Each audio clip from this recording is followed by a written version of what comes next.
Well, hello again, vinyl community. I am here to do another vinyl finds video, the first of the new year. And this vinyl finds video is brought to you by the letters G and T. Cheers, everybody. It is a very warm mid-January day here in the Bay Area, so appropriate time for a cooling libation. I'm going to start off with a record that was graciously sent to me as VCLT, Christmas VCLT, from Steve Carlson. This is the self-titled debut album by Balmorhea from Austin, Texas. I was completely unfamiliar with this band except for having seen Steve mention them. And the music is very gentle instrumentals, not exactly ambient, not exactly new age, not exactly minimalist, but with sort of feelers in all of those styles.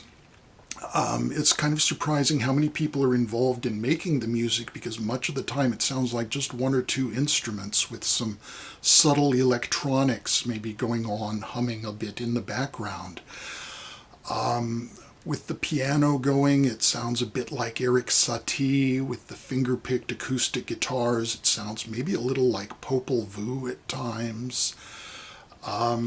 Very nice stuff. There's even a bit of banjo coming through.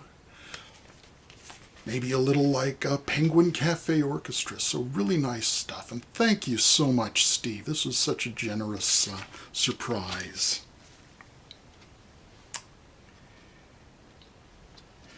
And just to get it out of the way, like everybody else, I got the new Paul McCartney album, and I got the orange one.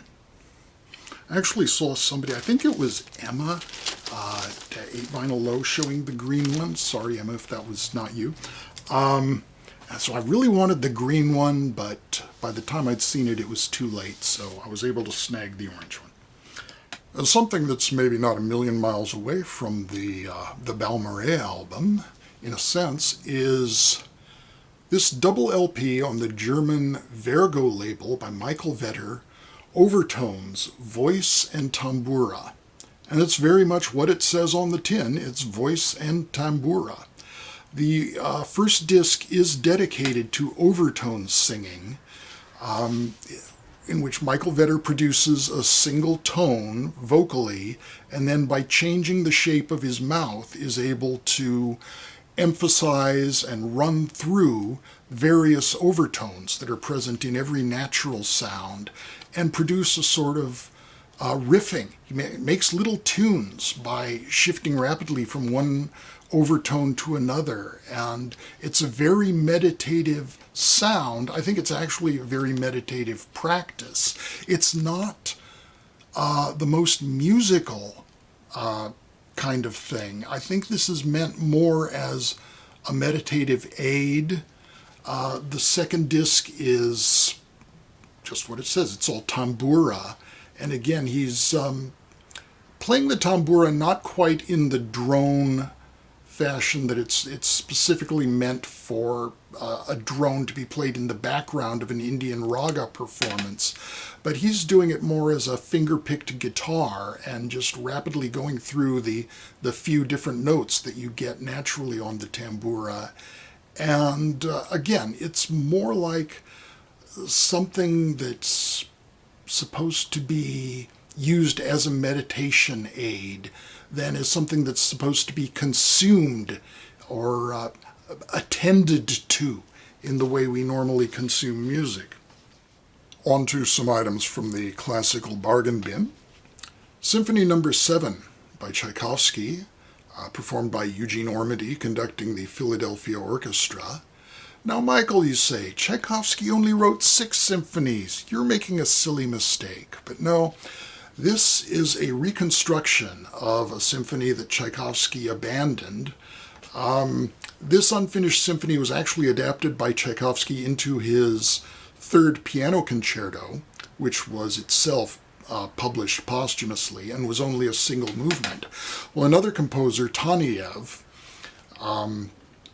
decided to make the piano concerto into the typical three-movement concerto. 19th Symphony piano concerto is usually three movements. It'd be a fast movement in sonata form, a slow movement, and a big finale.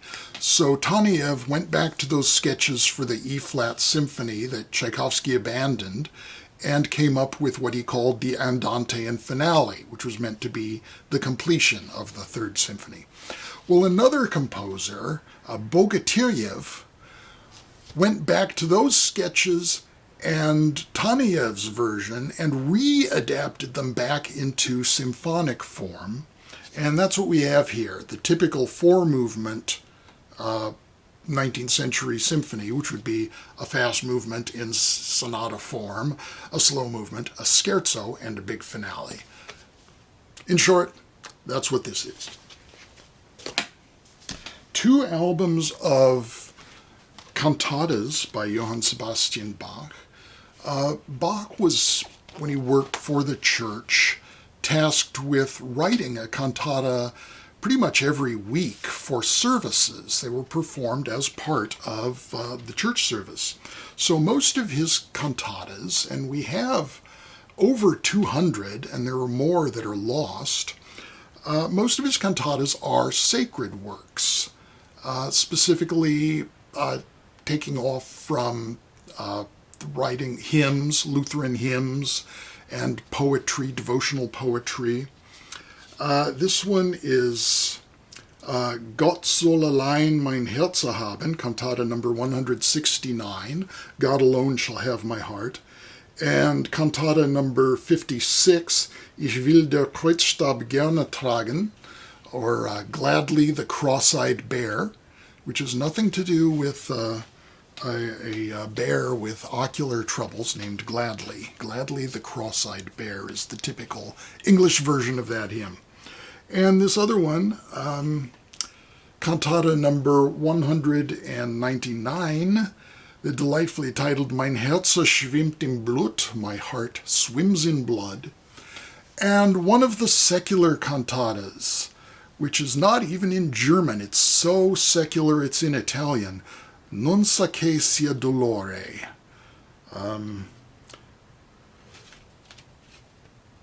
And this is it's a farewell to a friend who's going on a voyage, going away. That's it.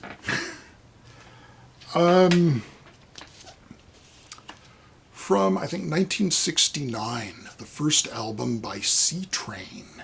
C-Train was a spin-off from the Blues Project, and in fact, this incarnation of the band had made an album prior to this one, but it had to be released as a Blues Project album for contractual reasons. So this is the first C-Train album proper, and it's the first of two albums that are self-titled. The second one, they had changed their name to a single word. So this is the two-word C-Train, and it was followed up by the single word C-Train. Very fine proto-progressive work. Really, really liked this album. It's one I had not heard before. And it left me definitely with some of the ideas from it ringing in my mind. So very successful and just very, very good album. Another pair of albums that are very new to me, the French band from Lyon, Le Grand Sbam, S-B-A-M. No idea what that refers to or what that means. This is their first album, Vaisseau Monde.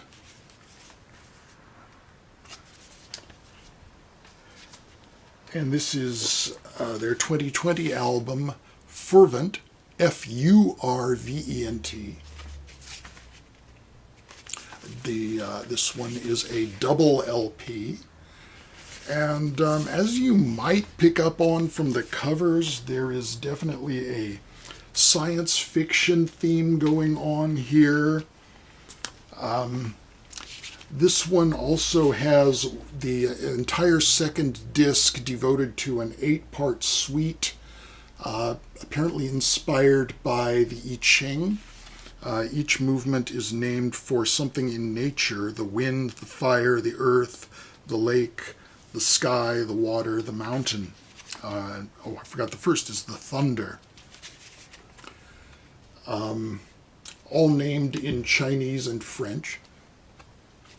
The music is just really extraordinary. It's basically an expanded version of another Lyon band, Poil, which is a keyboard, drums, and bass lineup.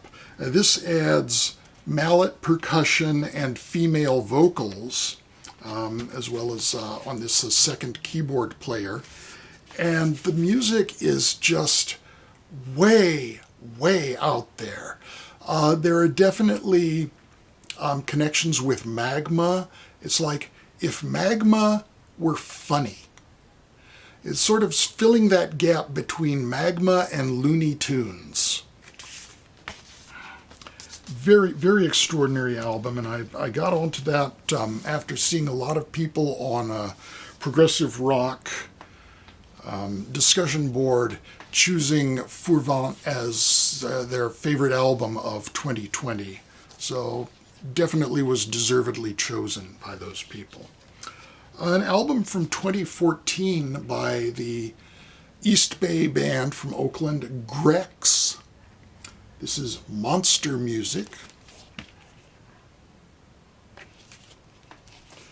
And this is another avant-garde rock project. A bit more noisy, more alternative indie kind of sounds. Really, really good. A band I have seen in concert. Someone I never got to see in concert is Sun Ra. This is a 1974 release on Impulse of a record that was originally recorded on, or was originally released on Sun Ra's own Saturn label. Impulse had a deal to release a bunch of Sun Ra albums, but they only got through about, I think, half of the ones that were slated for release before everything fell apart for them. Beautiful packaging on this, though. Much nicer, I think, than the Saturn version. Extraordinary album, as expected from Sun Ra. This is recordings from 1955, 56, and 57.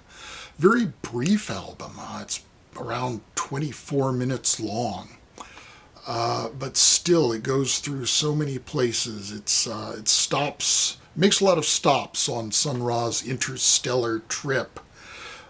From the sweet exotica of Little Pyramids to music from the world tomorrow, which is just bizarre, high sawing bass and electronic piano and strumming the acoustic piano strings and whip crack percussion giving way to temple blocks. A lot of weird sounds happening. And then it will shift to a piece written by Julian Priester, which is just big band bebop sounds. So you get your money's worth, even if it's only 24 minutes long. Roland Kirk with Jack McDuff, Funk Underneath. This is a reissue on Prestige of an album they originally released as Kirk's Work in 1961. The liner notes on this are dated 1966, so obviously that's not the original notes, but it's still on the Prestige label. Wonderful album, as always from Roland Kirk, and it's got that funk underneath with Brother Jack. Very much deserving the co-billing, because he does not take a back seat to Roland Kirk, who's on the tenor sax, the manzello and stritch, the flute, and the siren. I love hearing the siren. It's like It's the sound you hear in Bob Dylan, Highway 61 Revisited. When I was a kid, and at the grocery store, they would have a rack of little 10-cent toys that would be in just a plastic bag stuck onto a rack with a cardboard top.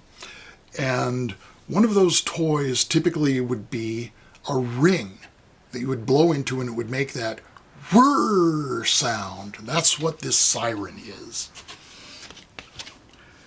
I knew it in ring form.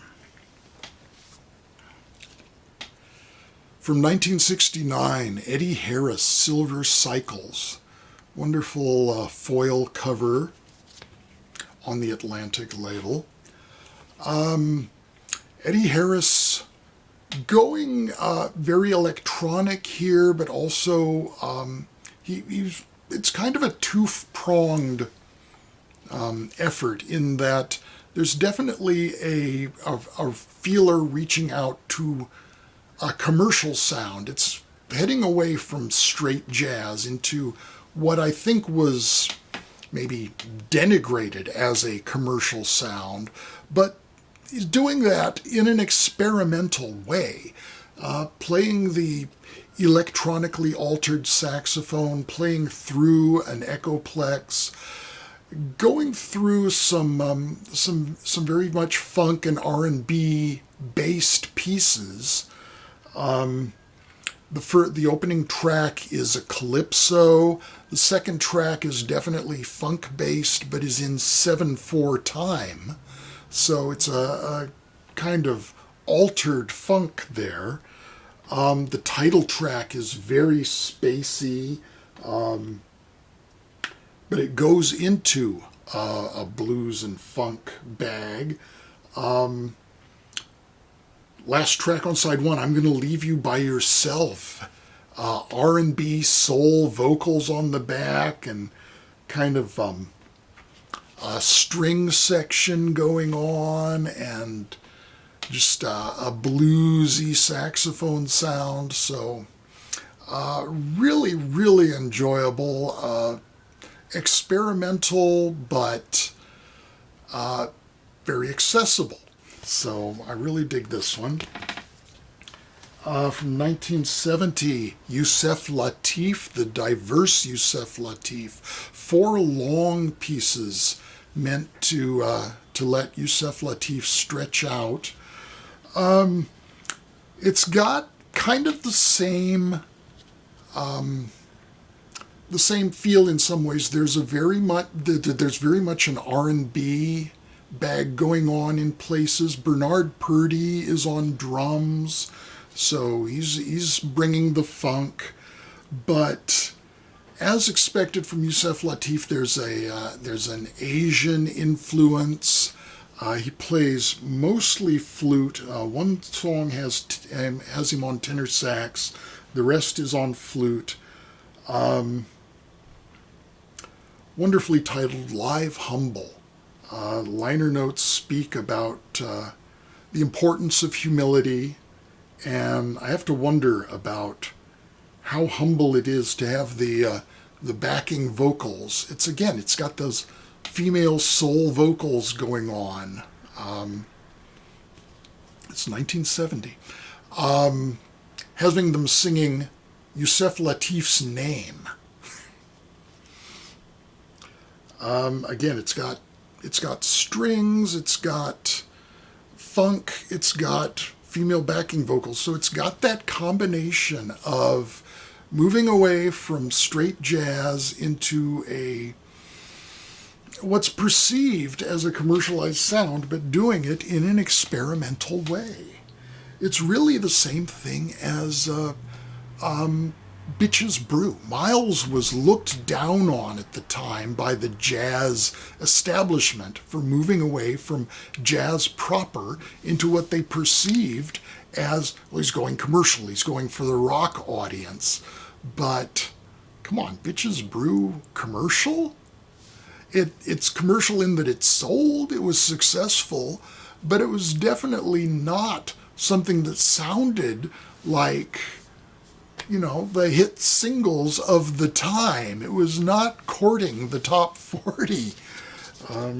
So that's that. One more in the jazz section. Cecil Taylor, part of the Blue Note reissue series, recordings from 1950, absolutely terrific. A little less frantic and free, but still very, very different from what anyone else was doing at the time, and very, very Cecil. Absolutely marvelous stuff.